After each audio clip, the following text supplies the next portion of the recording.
A fé religiosa, condição da fé inabalável. Do ponto de vista religioso, a fé é a crença nos dogmas particulares que constituem as diferentes religiões. Todas as religiões têm os seus artigos de fé. Sob este aspecto, a fé pode ser raciocinada ou cega. A fé cega, não examinando nada, aceita sem controle o falso como verdadeiro e se choca a cada passo contra a evidência e a razão. Levada ao excesso, produz o fanatismo. Quando a fé repousa sobre o erro, ela se destrói cedo ou tarde. A que tem por base a verdade é a única segura do futuro, porque não tem nada a temer do progresso das luzes. Já que é o que é verdadeiro na obscuridade, o é igualmente em plena luz. Cada religião pretende estar na posse exclusiva da verdade. Preconizar a fé cega sobre um ponto de crença é confessar impotência e demonstrar que se tem razão. Acredito que muitas religiões, e eu acreditava também, porque até então, nesse sentido, eu era um ignorante, eu acreditava no poder do demônio, do diabo, do esquisito, do satanás, seja o nome que se dá a ele. Eu tinha medo. Mesmo já adolescente, com 22, 24 anos de idade, ficar muitas vezes sozinho em casa. Porque eu sentia certas coisas ao meu redor, certas sensações, e eu achava que era ele que estava se aproximando de mim. Eu precisava sair de casa porque não aguentava em casa. Hoje eu digo, graças a Deus que eu conheci a doutrina espírita e pela lógica dos fatos, do conhecimento, eu comecei a compreender que o demônio não existe. Que ele foi uma criação de muitos séculos e milênios atrás para domar os povos, domar as multidões através do medo. Se você fizer algo de errado, se você for ruim, ou se você não pagar a tua cota para a religião ou a igreja, você vai arder no fogo do inferno. E por medo de arder no fogo do inferno, seguiam essas autoridades religiosas cegamente, sem questionar. E isso se traz até os tempos de hoje, que muita gente ainda acredita que o demônio pode se manifestar, que ele pode se aproximar de ti e te tentar, mas que nós não somos merecedores de Jesus estar presente hoje, por exemplo, aqui nessa reunião, já que ele disse: onde 2 pessoas ou mais estarão reunidas em meu nome, lá eu estarei. E pessoas acreditam que o anjo da guarda ou espíritos de luz não podem se comunicar conosco, que nós não somos merecedores, mas o diabo sim, ele nos atenta 24 horas por dia. Isso é fé cega, porque na própria literatura, no significado da palavra, eu já falei várias vezes aqui, a palavra demônio vem do grego daimon, que simplesmente significa gênio. Pode ser um gênio do bem, pode ser um gênio do mal. Nós é que damos a conotação. Quando nós compreendemos isso, nós perdemos o medo e deixamos de ser manipulados pela pressão.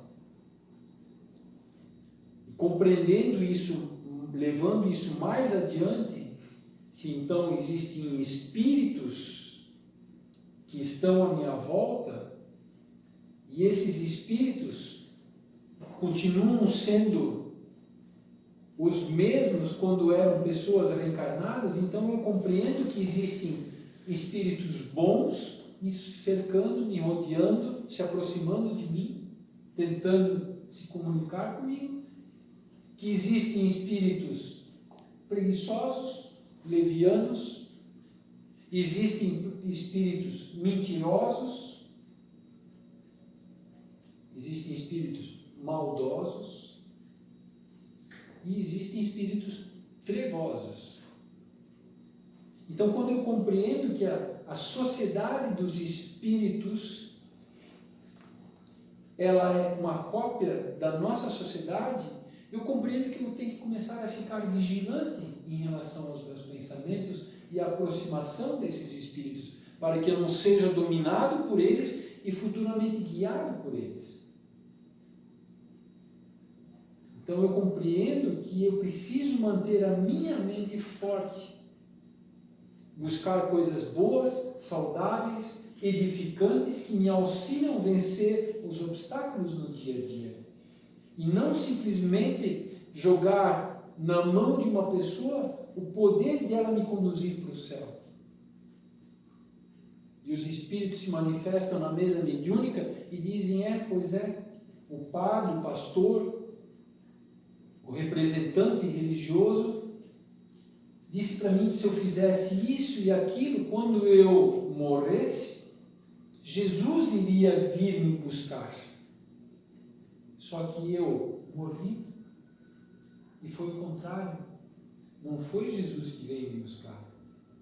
Eu estava cercado por seres horríveis, maliciosos, maldosos, que me levaram para um lugar pior ainda. Então, essa é a fé raciocinada.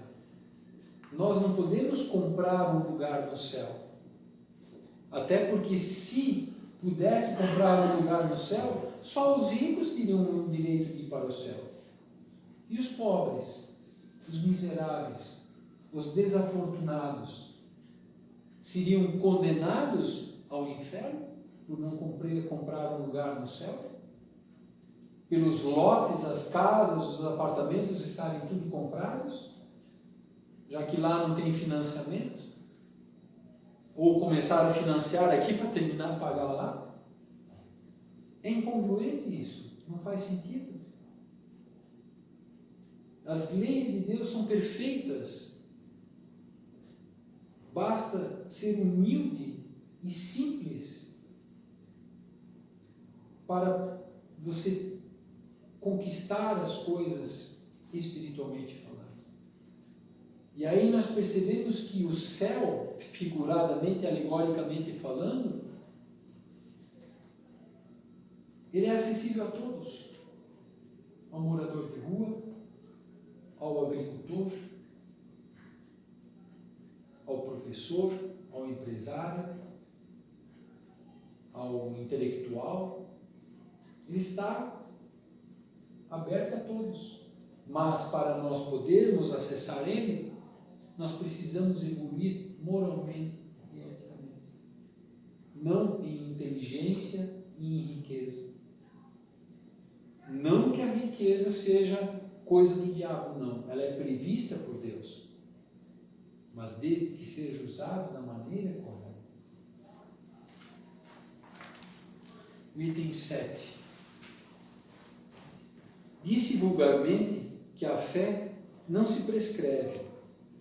Daí muitas pessoas dizerem que não é por sua culpa se não tem fé. Sem dúvida, a fé não se prescreve. E o que é ainda mais justo, a fé não se impõe. Não, ela não se recomenda, mas se adquire.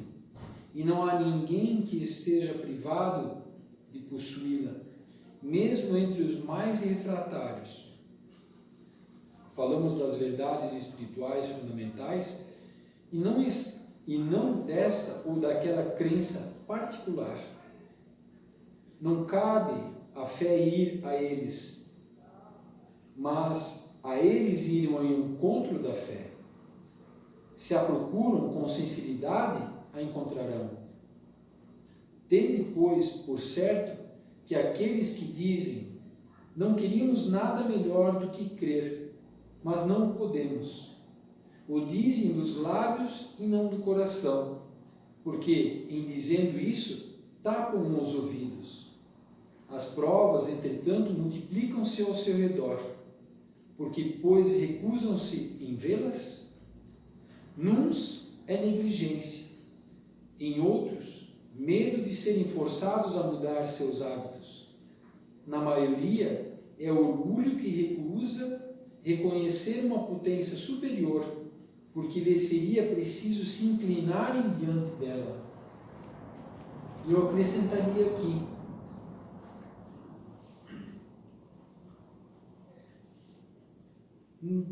meu ponto de vista, um dos maiores motivos da fé é acreditar em Deus e o medo de descobrir que passaram uma vida inteira acreditando numa mentira e que estavam equivocados, que estavam enganados. Então eu não dou o braço a torcer e continuo me enganando, querendo acreditar naquilo que todo mundo ou a maioria acredita. Nós vamos com a multidão, nós vamos com as massas. E aí vem outro ensinamento do Cristo: a porta estreita e a porta larga. A porta estreita porque ela não te dá muitas opções, porque o caminho é estreito. Ele é reto, na verdade, no amor, no perdão, na fraternidade. Agora a porta larga te dá todas as opções que você deseja, você quer. Pela porta estreita, poucos passarão. Pela porta larga, muitos passarão ao mesmo tempo. Então, será que não é esse medo de acreditar ou descobrir que passou uma vida inteira acreditando numa mentira? Então, por isso, eu não vou para a casa espírita. Porque lá eu já fui uma vez e eu escutei coisas que eu não queria escutar, mas que no fundo tocaram a minha alma. E ao longo desses anos, pessoas conhecidas adentraram pela primeira vez na casa espírita, e eu sabia que a palestra, o que o palestrante estava falando, era justamente pelo que ela estava passando no dia a dia lá fora. Só que ela nunca mais voltou. Porque a espiritualidade, ela tenta nos mostrar muitas vezes os caminhos, ou mostrar as opções que nós temos, ou mostrar para nós que estamos buscando coisas equivocadas em nossa vida. E quando isso nos contraria, é preferível me afastar disso, não ampliar minha visão, descobrir que eu estou equivocado, que eu passei décadas da minha vida acreditando numa mentira, e eu prefiro continuar me enganando do que realmente descobrir a verdade, por mais que ela seja dolorosa, por mais que ela toque no fundo da minha alma e me convida para a mudança de atitudes. Esse é o objetivo do Espiritismo. Trazer a verdade, mas que nós possamos mudar a nós mesmos e não mudarmos o mundo. Jesus veio para mudar corações e não veio mudar o mundo. Esse é o objetivo do ensinamento. Mudar individualmente cada um, a seu tempo, a sua hora, na sua velocidade. Por isso que diz aqui, a fé não se impõe. Quantas vezes eu já tentei impor a fé, impor o Espiritismo para pessoas amigas minhas, do meu círculo de amizade? Elas não querem. Sou obrigado a respeitar. Porque senão eu me torno uma pessoa chata, arrogante e prepotente, impondo verdades para quem não querem. Cada um tem seu momento. Mas nós podemos tocar os corações dessas pessoas pela nossa transformação, pela nossa mudança e a nossa conduta moral lá fora. Só que isso muitas vezes leva 20, 30, 40, 80 anos. Às vezes temos que fazer a passagem, partir para o plano espiritual, para que as pessoas parem e digam, pô, Sinto falta dessa pessoa do meu lado. Realmente essa pessoa estava certa, da maneira como ele vivia, porque eu olhando hoje, eu vejo que está tudo errado. Só que a gente já partiu. A espiritualidade trabalha com um projeto de vida, de mudança de vida sobre nós, não de dias, horas, dias, meses, anos. A espiritualidade maior trabalha com um projeto de mudança em cima de nós, de reencarnações. E não são 2 ou 3. Muitas vezes são 10, 15, 20. Porque a evolução ela é lenta. Com exceção de alguns espíritos, e isso se inclui Jesus, que a evolução é mais rápida, compreendeu o objetivo e só subiu, só evoluiu. Outros são mais lentos, e esses mais lentos nós temos que respeitar e não impor a fé e a crença na base da força. A gente ensina para eles através dos nossos atos, das nossas atitudes.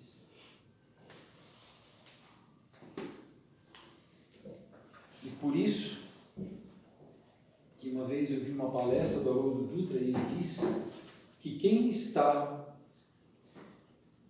buscando esse caminho de evolução chega a determinado ponto que a jornada ela se torna solitária. Solitária não porque nós perdemos os amigos, os entes queridos, a família. Não. É porque eles não compreendem mais o nosso objetivo, o nosso propósito. Porque o objetivo deles ainda é outro e é diferente do nosso. E por isso que a nossa jornada, quando a gente realmente quer evoluir espiritualmente, moralmente e eticamente, ela se torna solitária.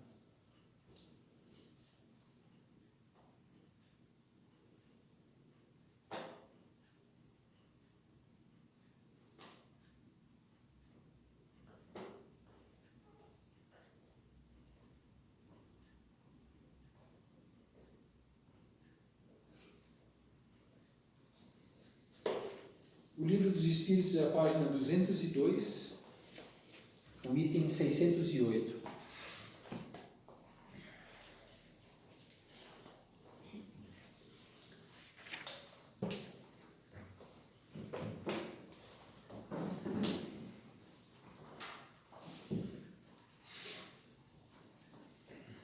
Estamos ainda falando aqui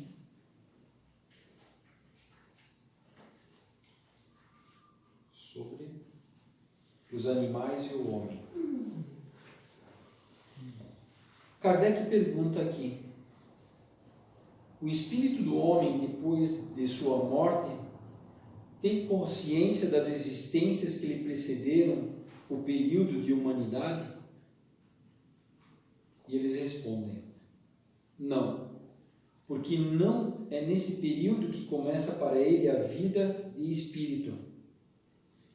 E é mesmo difícil que se lembre de suas primeiras existências como homem. Como o homem absolutamente não se lembra mais dos primeiros tempos de sua infância, e ainda menos do tempo que passou no seio de sua mãe. Por isso os Espíritos nos dizem que não sabem como começaram. Faz uma referência ao item 78. Nós viemos com o véu do esquecimento, até para poupar a nossa jornada, a nossa vida atual, de medos, tristezas, frustrações, decepções. Por isso que nós reencarnamos com o véu do esquecimento.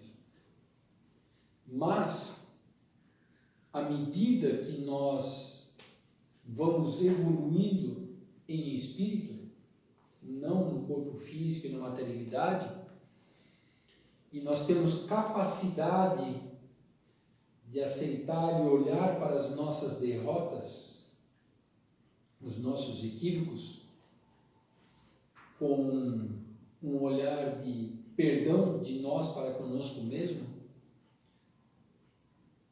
esse véu do esquecimento lentamente ele é retirado de nós. Então, Jesus, por exemplo, ele olha para trás nas suas reencarnações e pode olhar para elas sem se perturbar, sem prejudicar a sua jornada como espírito. Porque ele compreende e entende como se diz? Está faltando a palavra aqui. Os processos que cada um de nós tem que passar. Desde o início até o momento em que nós chegamos. Será que nós teríamos capacidade, não de alguém chegar e dizer, você foi um estuprador no passado, você foi um rei e dominou outros povos, escravizou pessoas, matou pessoas, deixou pessoas passando fome. Alguém até poderia dizer isso para mim, e daí eu fiz, hoje eu não faço mais. Mas a questão é você ver o que você fez lá atrás e sentir o que você fez lá atrás e o que você causou lá atrás. Então isso nos prejudicaria mais do que ajudaria na nossa evolução. Então por isso que nos é poupado de muitas visões lá atrás. Muitos equívocos que nós cometemos devido à nossa crença que nós tínhamos lá atrás e ao nosso conhecimento e entendimento da vida que nós tínhamos lá atrás. Hoje, com a vinda do Espiritismo, abrindo a nossa visão e fazendo com que nós possamos compreender que nós somos espíritos em jornada e que estamos transitoriamente aqui no planeta Terra, mais especificamente Timbó, Santa Catarina, Brasil, que isso aqui é passagem. É como se nós estivéssemos andando de trem e parássemos numa estação para nos alimentarmos, higienizarmos e futuramente pegar o trem para continuar a viagem. Só que a parada aqui muitas vezes não é uma parada de minutos, como é numa estação de trem, uma estação de avião ou de horas, mas ela é de anos. Alguns mais, outros menos, mas bem compreendida a jornada e bem entendido o ensinamento, nós vamos continuar seguindo em frente. E não vamos perder o trem para esperar outro chegar, na qual os meus amigos, entes queridos, foram no trem que já partiu. E eu vou ter que ir num trem onde eu não conheço ninguém. São pessoas desconhecidas. E isso muitas vezes acontece com quem é teimoso, com quem é revoltado, com quem é rebelde, com quem é indisciplinado, com quem é mau. O item 609. O espírito, uma vez dentro do período de humanidade, conserva os traços do que foi precedente, quer dizer, do estado em que esteve no período que se poderia chamar ante-humano. Depende da distância que separa os dois períodos e o progresso alcançado. Durante algumas gerações, ele pode ter um reflexo mais ou menos pronunciado do estado primitivo, porque nada na natureza se faz por transição brusca. Há sempre anéis que ligam as extremidades das cadeias dos seres e dos acontecimentos, mas esses traços se apagam com o desenvolvimento do livre-arbítrio. Os primeiros progressos se cumprem lentamente, porque não estão ainda secundados pela vontade. Eles seguem uma progressão mais rápida à medida que o espírito adquire uma consciência mais perfeita de si mesmo. Então, à medida que eu compreendo a minha jornada e compreendo de onde eu vim, por que estou aqui e para onde eu caminho, é como se eu tivesse gás, como se eu tivesse ânimo, como se fosse me dado uma vontade a mais para enfrentar desafios, enfrentar obstáculos, porque eu sei que eu preciso superar eles, que no dia de amanhã, numa outra existência, em outro lugar, eu vou colher coisas melhores. E por isso que eu tenho que suportar as piores agora. Então, como nós já falamos aqui, desde a criação do espírito na fase mineral, vegetal, animal, elemental, e depois para ele poder assumir a fase luminal, tudo está interligado.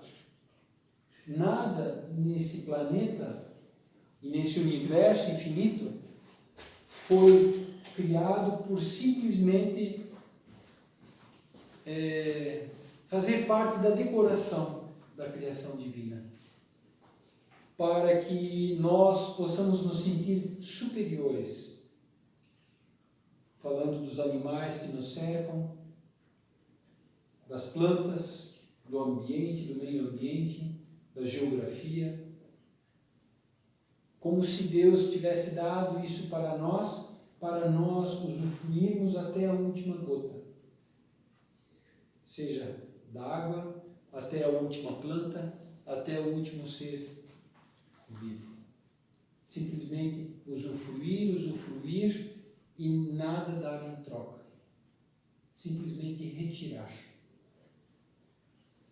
Tudo na vida está interligado.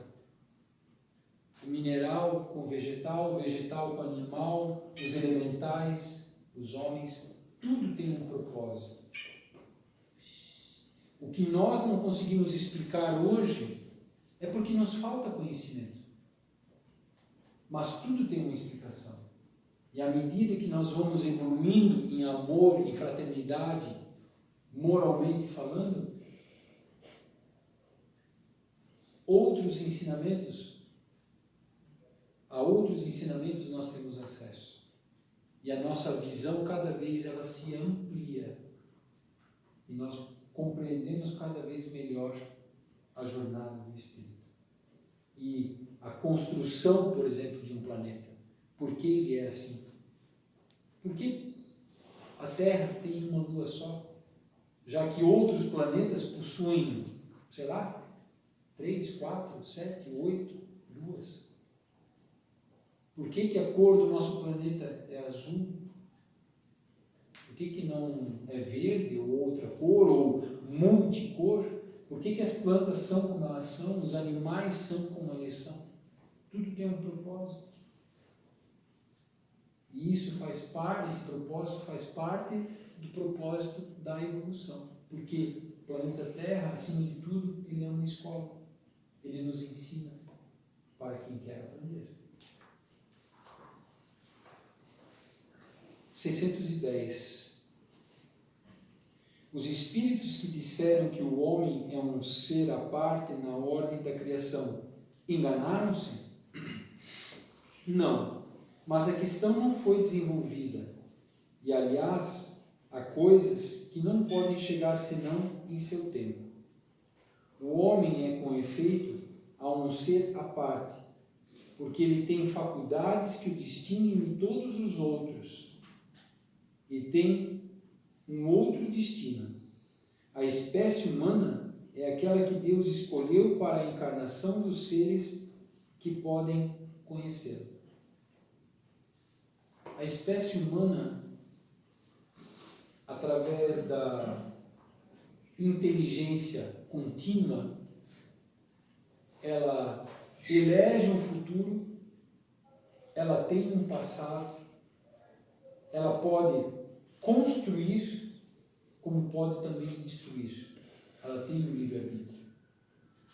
Ela pode criar muitas coisas, pode descobrir muitas outras.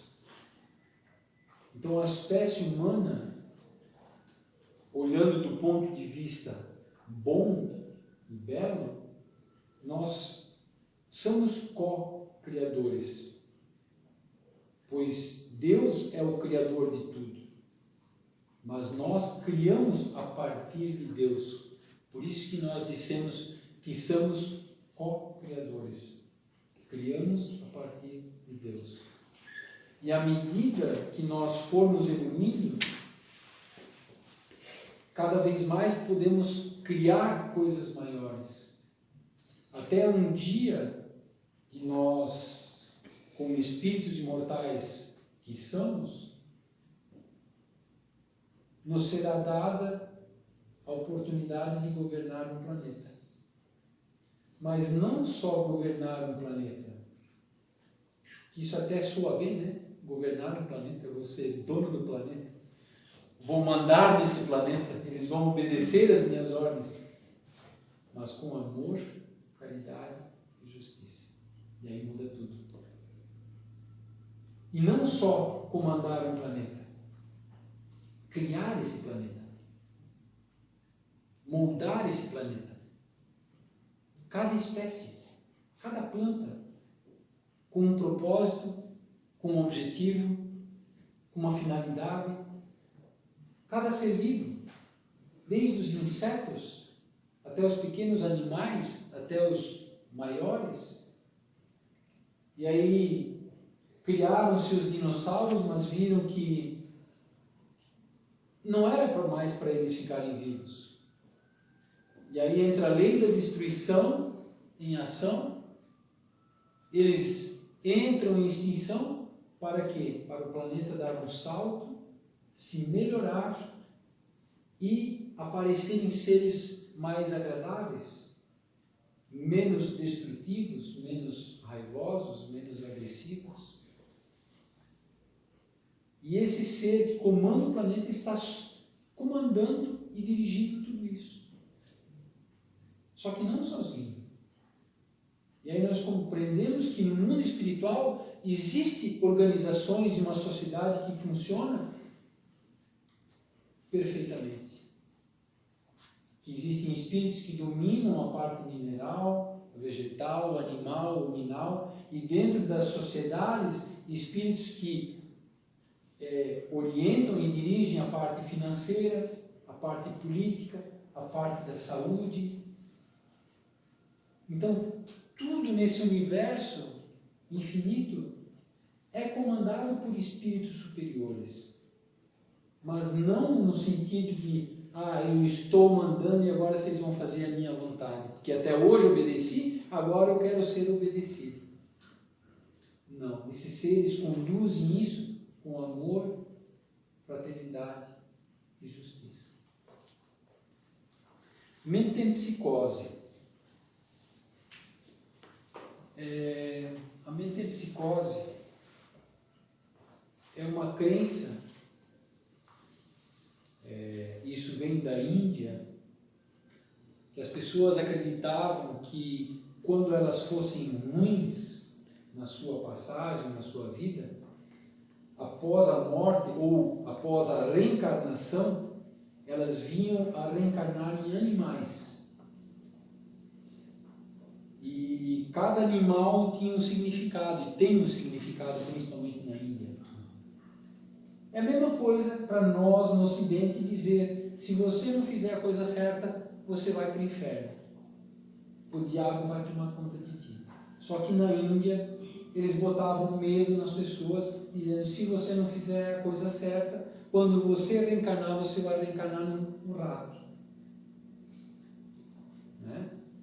E como a Índia, não sei nos tempos de hoje, mas quando foi criada essa teoria, era muito machista, para os homens preguiçosos eles ameaçavam de dizer, se você é muito preguiçoso, você vai reencarnar no corpo de mulher. Né? Uma sociedade machista. Então, isso era uma coisa ruim. Uma sociedade onde priva ou privava pela força e o poder do homem, pela competição do homem. Então, ameaçar alguém de reencarnar no corpo de mulher era como dizer para nós, o diabo vai te pegar. Então, ali foi criada essa teoria da metempsicose, que se acreditava que o homem podia reencarnar num corpo de gato, né, numa vaca, num rato, entre outras coisas. Então vamos ver o que Kardec diz aqui. Ele pergunta: a comunidade de origem dos seres vivos no princípio inteligente não é uma consagração da doutrina da metempsicose? E eles respondem: duas coisas podem ter uma mesma origem e não se assemelharem absolutamente mais tarde. Quem reconheceria a árvore, suas folhas, suas flores e seus frutos no germe, informe contido na semente, de onde ela saiu? Do momento em que o princípio inteligente atinge o grau necessário para ser espírito e entrar no período de humanidade, ele não tem mais relação com o seu estado primitivo e não é mais a alma dos animais, como a árvore não é a semente. No homem não há mais animal senão o corpo e as paixões que nascem da influência do corpo, do instinto de conservação inerente à matéria. Não se pode então dizer que tal homem é a encarnação do espírito de tal animal. E por conseguinte, a metempsicose, tal como é entendida, não é exata. Então, na resposta aqui, nós vemos que a espiritualidade está dando, no meio dessa resposta, dicas que nós passamos pela fase animal, né? Que diz aqui, deixa eu ver se eu acho aqui: do momento em que o princípio inteligente atinge o seu grau necessário para ser espírito e entrar no período de humanidade, quer dizer, entrar no período de humanidade, quer dizer, eu não sou ainda um espírito humano, mas eu vou me tornar um espírito humano. Então quer dizer que eu sou um espírito de uma outra coisa. E como nós aprendemos, nós viemos da fase animal. E mais adiante ele diz assim: ele não tem mais relação com o seu estado primitivo. Quer dizer, eu não sou mais aquele animal. Eu não sou mais o cachorro, o leão, o elefante, o cavalo. Porque eu me tornei um espírito humano. Né? E ele diz: não é mais a alma dos animais, como a árvore não é a semente. No homem não há mais animal senão o corpo e as paixões que nascem da influência do corpo, do instinto de conservação inerente à matéria. Quer dizer, eu carrego ainda dentro de mim instintos animalescos. Né? Como já brincamos muitas vezes aqui, né? Nossa, aquele cara hoje parece um cavalo, né? Só está dando coice. Né? Aquele lá, então, parece um cachorro, né? Não pode ver uma saia balançando que, né? Ou outros animais, né? Aquela pessoa parece uma cobra, uma víbora, né? Por quê?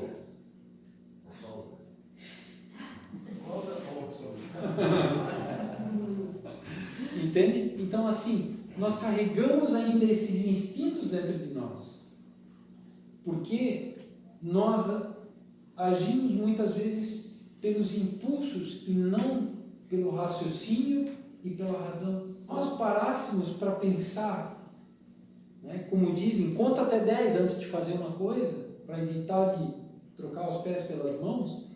Nós pensássemos antes de fazer uma coisa e refletíssemos os prós e os contras, acredito que muitas vezes nós deixaríamos de fazer bobagem. Porque no momento que nós agimos impensadamente e agimos pelo impulso, o que fala alto ali são os nossos instintos, e não o nosso lado humano, de raciocínio, de reflexão. 612.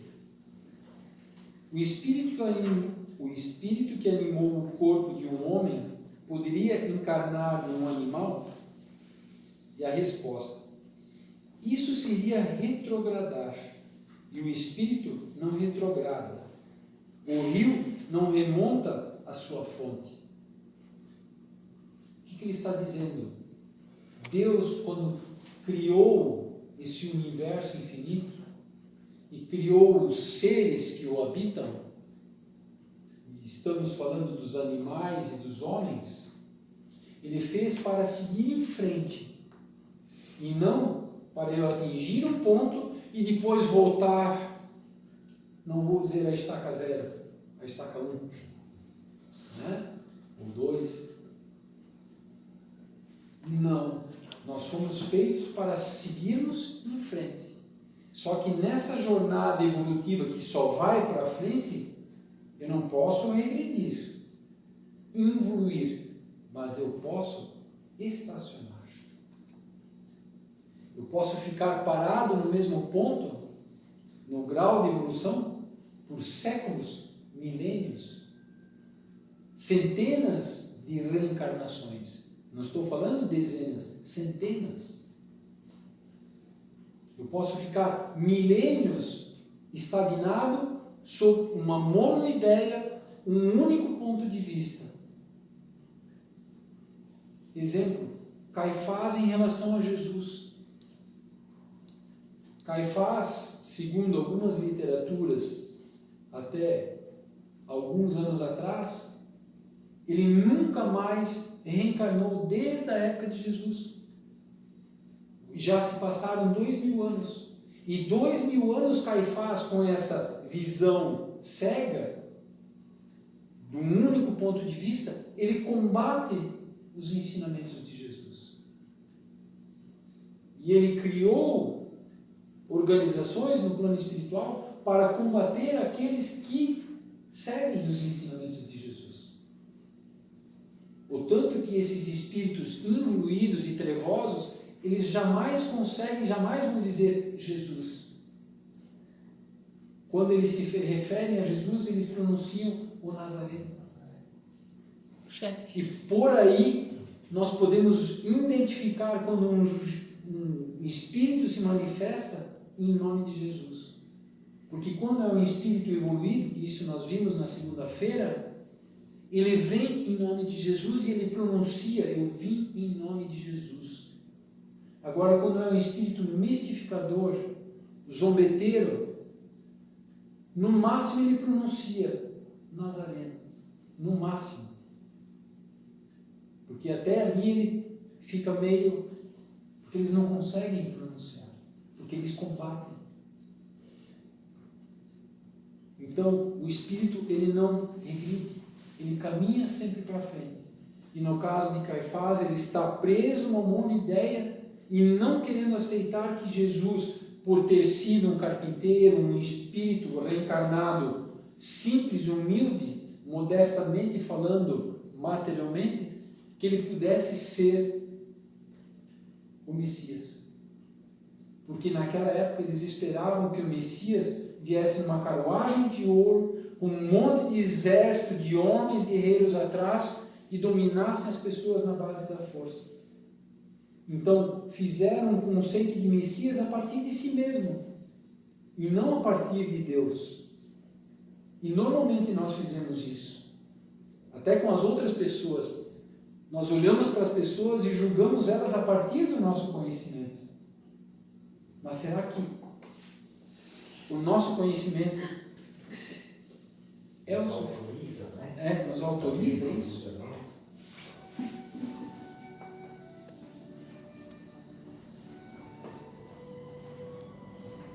Então, nesse momento, vamos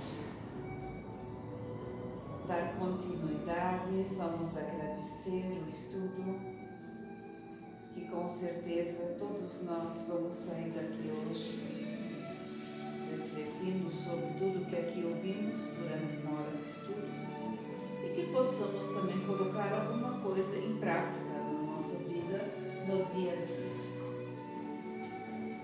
E vamos então nos concentrarmos mais uma vez no nosso trabalho de amor, que é a irradiação, e depois teremos o passe coletivo e no final a água fluidificada. Vamos então, como de costume, respirar fundo colocando energias boas, fluidos. Vamos respirar esse ar puro, cheio de energias. E vamos colocar para fora todas as nossas angústias. Vamos colocar para fora todas as nossas tristezas, as amarguras, tudo que vivemos durante dias ou durante o dia de hoje. E sempre temos algumas situações das quais temos que nos limpar internamente. Vamos aproveitar ao expirar, jogar para fora tudo isso, para que possamos respirar novamente um ar bom, leve.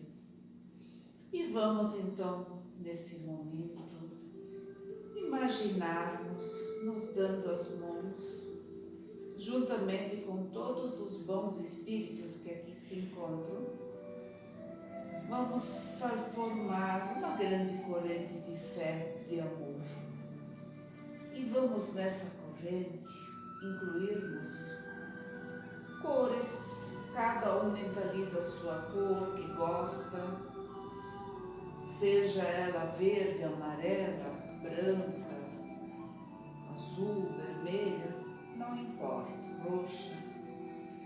E vamos colocar também bálsamo de cura. E vamos, nesse momento, lembrarmos de todos os nomes inscritos no nosso caderno da irradiação, aqui do Oceana, que durante os estudos, os bons espíritos, eles já estão dando uma olhada nesses nomes. Eles já observam a situação, a dificuldade de cada um. E vamos nós pedir para que cada um desses nomes inscritos possa receber de acordo com a sua necessidade de merecimento, provavelmente, como é um plano de aqui, planeta Terra, um plano de expiações, de provas. Às vezes, cada um de nós entramos, às vezes, com dificuldades no nosso dia a dia. E nada melhor do que pedirmos em oração a Jesus, aos bons espíritos, auxílio. E vamos também aos desencarnados, inscritos no caderno, os que não estão inscritos, que também possam receber esse nosso amor, nosso respeito a eles. Vamos pedir que cada um olhe ao seu redor, observe o seu anjo da guarda, seu mentor, que certamente irá orientar como deverão fazer para dar continuidade à sua evolução espiritual. Voltar para a terra natal, que é o mundo espiritual, da onde eles vieram. Nós todos viemos de lá algum dia e vamos voltar algum dia para lá, para a nossa família verdadeira, a nossa família espiritual. E vamos também lembrar-nos de todos os que estão se sentindo sem esperança, que estão passando por alguma necessidade, que estão enfrentando alguma enfermidade, às vezes até uma enfermidade já indo para o seu final aqui na Terra, a sua reencarnação. Vamos pedir para que todos tenham muita fé, esperança, que a espiritualidade possa auxiliar a cada um, que todos possam receber o bálsamo para se sentirem melhor. Que a paz esteja com todos que cada um possa receber de acordo também das suas necessidades, para que possam sentir, sim, ainda a fé e a esperança. E vamos então também, hoje, irradiar com muito amor, mas enviar muito amor mesmo a todos que estão na luta, os pais de família, as mães. Domingo vamos comemorar aqui na Terra, como de costume, o Dia das Mães. Cada um de nós aqui, vamos imaginar a nossa mãe, que ainda está reencarnada, e as que não, que já partiram, voltaram para o mundo espiritual. Vamos enviar-lhes uma flor, mentalmente, da flor que ela gostava. Vamos fazer de conta que estamos com aquela flor nas nossas mãos e vamos enviar mentalmente, com muito amor, para aquela mãe que já se encontra no mundo espiritual. E que as nossas mães ainda que estão aqui reencarnadas também possam sentir esse afeto nosso, esse nosso amor, que graças a ela nós estamos aqui nesse planeta, pelo fato que ela nos aceitou, que nós possamos, que nós pudéssemos reencarnar. E vamos também pedir para os bons espíritos auxiliar todos os hospitais, os médicos, toda a enfermagem, para todos os que estão ainda na enfermaria, que ainda se encontram nas UTIs, que os bons médicos espirituais possam sempre auxiliar os médicos terrenos, a enfermagem terrena. Isso no planeta todo, sempre começamos e sempre mencionamos aqui o Hospital Ásia, que é aqui da nossa região, mas que isso se estenda para o planeta todo. Jesus, o nosso governador, possa sempre nos auxiliar e passar esse amor, essas gotas de bálsamo para todo o planeta. Que a paz do mundo, que a paz mundial possa permanecer entre os homens, que a paz mundial possa estar presente, porque o momento das dificuldades, que cada governador possa sim agir com amor, esquecer sim que algum dia houve algum problema entre algum país. Agora é hora de se dar as mãos, distribuir o amor de um país para o outro, porque nós todos aqui nesse planeta estamos na mesma posição. Estamos aqui para aprender, para evoluir, e que possamos cada vez mais criar uma grande união entre todos os países, todas as raças, todos os credos. Todos nós somos filhos do mesmo Pai. E vamos então, nesse momento, convidar os nossos obreiros dessa casa que possam servir de instrumentos para o mundo espiritual, para passar os fluidos e as energias. É o nosso passe coletivo, aonde vamos receber as energias e os fluidos lá do mundo cósmico, do mundo espiritual. Cada um mentaliza aquilo que veio em busca, dentro das suas necessidades.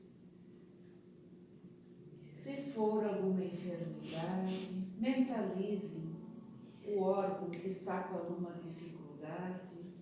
Se tiver alguma dor, mentalize a cor verde agindo em cima desse órgão. Se for falta de compreensão, falta de amor, falta de perdão, vamos pedir nesse momento que todos nós possamos ter a compreensão do perdão, do agradecimento, da paz. A gratidão sempre é muito importante. Vamos agradecer por esse momento que estamos vivendo aqui agora, nesse momento, porque é um momento ímpar, é um momento único.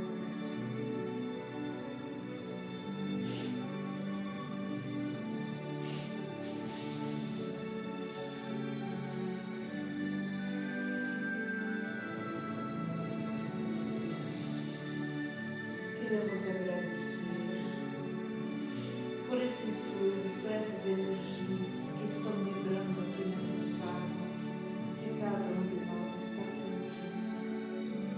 Agradecendo muito a esse Pai maior, agradecendo muito a esses bons espíritos, aos nossos mentores, às mentoras dessa casa, a toda a espiritualidade aqui presente. Estamos muito gratos por esse momento. Que a paz de Deus, de Jesus, esteja com cada um de nós. Que possamos sair daqui hoje, levando essa paz, esse amor para o mundo da frente. E sendo assim, vamos encerrar os nossos trabalhos dessa casa, agradecendo esse momento tão especial. Ainda temos a água purificada, onde cada um vai receber a sua gota de bálsamo, de remédio. Não precisam se preocupar em pegar o copo certo, que já será direcionado para cada um de nós. E esperamos estar de volta na próxima quarta. Que assim seja.